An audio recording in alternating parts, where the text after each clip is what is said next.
Temperature control is an important aspect of owning and operating a food business to ensure the food you produce is safe to eat.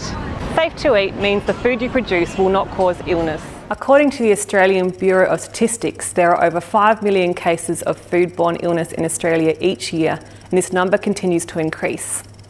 Over 1 million of these cases result in hospitalisation.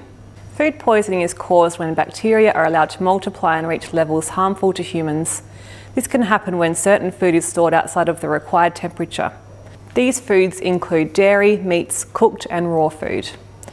To prevent bacterial growth, food must be stored at 5 degrees Celsius or below, or 60 degrees Celsius or above, according to Safe Food Australia.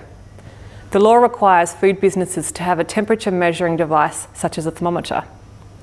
A thermometer must have a probe to measure internal temperatures of food and must be accurate to plus or minus 1 degree Celsius. Laser thermometers can be used in addition to a probe, however they are not required. Prior to using the thermometer, ensure the probe is cleaned and sanitised. Place the probe into the food you want to measure. Wait for the temperature to stabilise. This may take a few moments.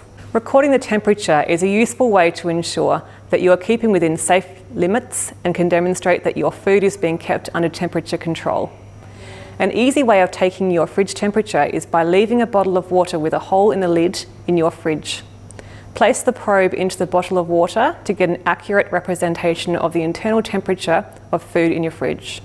It's important not to rely on the temperature displayed on your cooling or heating equipment. This is because the temperature readings on your equipment can be different from the actual temperature of the food. It's important that food businesses comply with the Queensland Food Act 2006 and the Australian and New Zealand food safety standards. Food businesses that do not comply may face serious penalties, which could include warnings, legal notices, fines and prosecutions. Council's environmental health officers assist food businesses in understanding their requirements and are able to provide advice and support.